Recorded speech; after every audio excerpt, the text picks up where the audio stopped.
Hi everyone! Welcome to my channel. Kung ikaw ay bago pa lang sa channel ko, please consider to subscribe at i-hit mo na rin yung bell button below para naman ma-notified ka every time na meron ako mga bagong videos katulad nito. So our project for this video, part pa rin siya ng shell stitches. As what I mentioned before on my previous video, shell stitches comes into different types. So, in this video, papakita ko sa inyo kung paano gawin ang shells and picots. Ang gagamitin natin, milk cotton yarn, darning needle, crochet hook, and a pair of scissors. A chain multiple of 5 plus 4. Ang pinagkaiba ng project na to, kumpara sa mga previous project na nagawa na natin is gagamit tayo dito ng foundation row. After the chain foundation, we have to do the foundation row before we proceed to row 1. So, kinakailangan natin gumawa ng foundation chain or chain foundation multiple of 5 plus 4. So, gagawa mo na tayo ng 19 chain foundation. So, bali 15 plus 4 is 19 chain foundation. Okay, to start our shell and picots, so we need the chain multiple of 5. So, I prepared this one, 15 chain, and then plus 4, total of 19 chain. Sorry, nagpalit ako ng hook. Okay, so our first work is on the 6th chain. 1, 2, 3, 4, 5, 6. So yarn over, double crochet on the 6th chain. Ito yung ating first shell. 5 double crochet. So 1,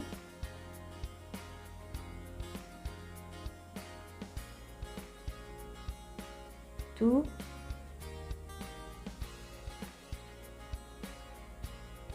3,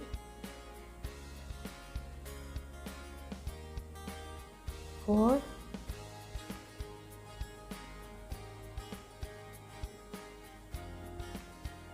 5. Okay, 5 double crochet on the 6th chain. 1, 2, 3, 4, and 5. And then, next, chain 1. Okay? We are doing the foundation row. Okay? This is our foundation row. After chain 1, mag-i-skip tayo dito ng next chain 4. Next 4 chain. We have to skip next 4 chain. So 1, 2, 3, and 4. On the next chain, then tayo gagawa ulit ng shell. So yarn over, insert, and then next chain, then double crochet. First double crochet, second, third, fourth, and fifth double crochet in the same stitch. Okay, so this is how it look like, the foundation row. Huwag malilito. Ang pinagkaiba nga nito, as I mentioned before, is aside from foundation chain foundation, we have to use also foundation row. So ito na yung ginagawa natin. Okay, and then chain 1, skip ulit yung next 4 chain here. 1, 2, 3, 4. So on the next chain, double crochet, 5 double crochet to make one shell. Okay, first, second,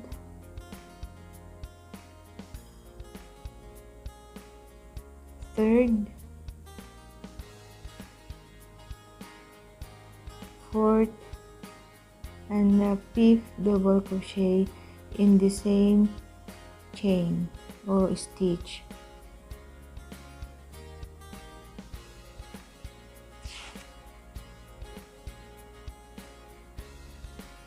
And then now we have remaining 3 chain.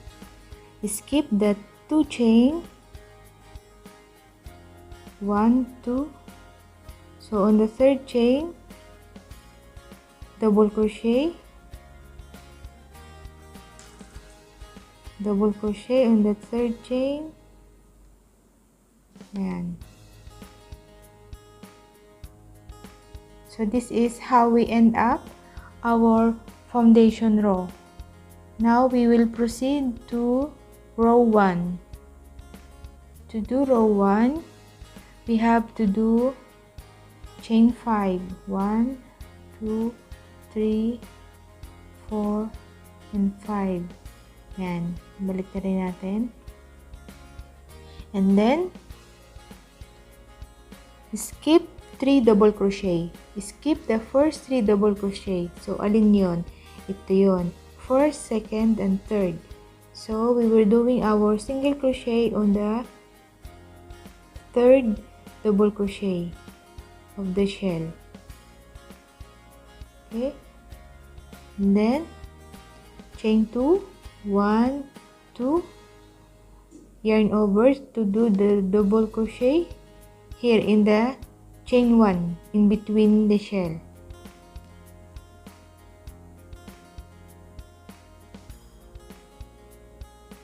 Okay, so now we are doing the picots. After the double crochet, chain 3, 2, and 3. Next, single crochet on the base of chain 3. Okay, so ito na yung ating picots. After this, double crochet down here. This is the second double crochet of the picots. Okay, like this, look like crown. After the double crochet of picots, chain 2, 1, 2, and then single crochet again on the middle of the next shell. Okay, double crochet, chain 2, yarn over to make first double crochet for the picots. Okay, then chain 3, 1, 2, and 3. Next, single crochet on the base of chain 3. Okay, like this, and yarn over, double crochet. This is the second double crochet of the picots, like this, and then chain 2 and single crochet on the next shell. Again, chain 2, lalaktawan na natin tong dalawang double crochet dito. Then, yarn over to make double crochet on the end of chain here on the last chain. Tawag dito is last chain turn. Okay, double crochet on the last chain turn.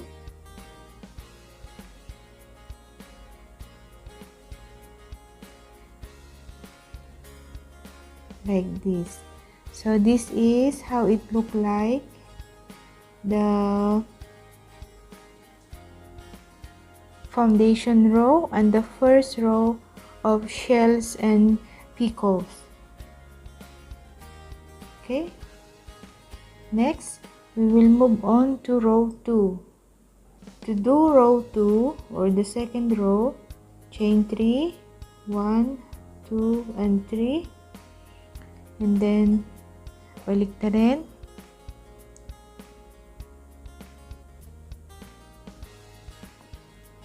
So this chain 3 count as the first double crochet of row 2. Okay, and then next 5 double crochet on the first or on the next single crochet. So this one, yung ginawa natin kaninang single crochet. So dito tayo magagawa ng first shell of second row. So yarn over, insert here to make the double crochet. Okay, first double crochet, second double crochet, third double crochet,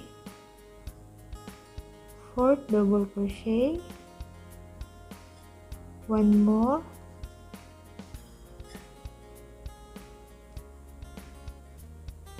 okay, fifth double crochet. Yan, ganyan siya. And then after the shell or the 5 double crochet in one or in the same stitch, chain 1 and then double crochet on the next single crochet, this one. Yan, yarn over, insert and make the double crochet. Okay, first,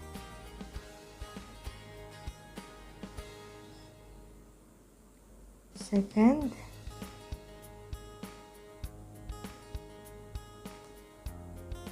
third,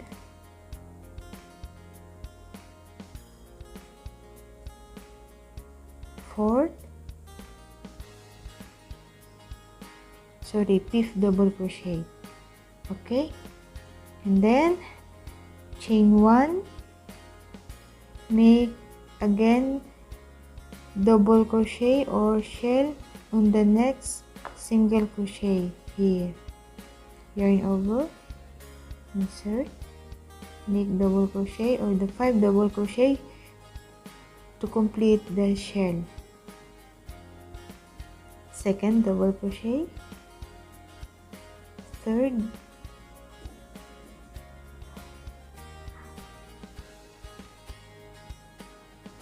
okay, third,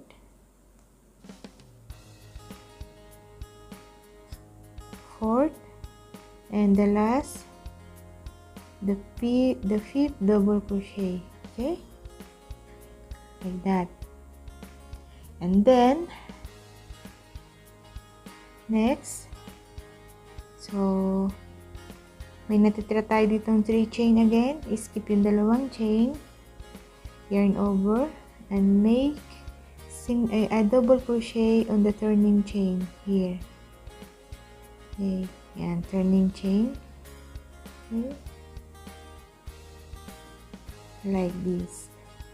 So this is how we end up the foundation row, first row and second row. So uulitin lang yung first row, second row, first row, second row until ma-reach natin yung desired natin na length or measurement. One more time, this is our shell and picots, a type of shell stitches. Yan. Makikita niyo yan, di ba? Parang crown siya. So this is how it look like. Our shells and picots shell stitches, type of shell stitches. Sana nagustuhan nyo ang video na to at sana ma-encourage din kayong gumawa if ever na magustuhan nyo. And please don't forget to subscribe to my channel. At kung bago ka pa lang, pwede mo balikan yung aking mga previous tutorial video. Please consider to subscribe. Hit mo na rin yung bell button below para naman updated ka every time na meron ako mga bagong videos katulad nito. Maraming salamat po. See you on my next video.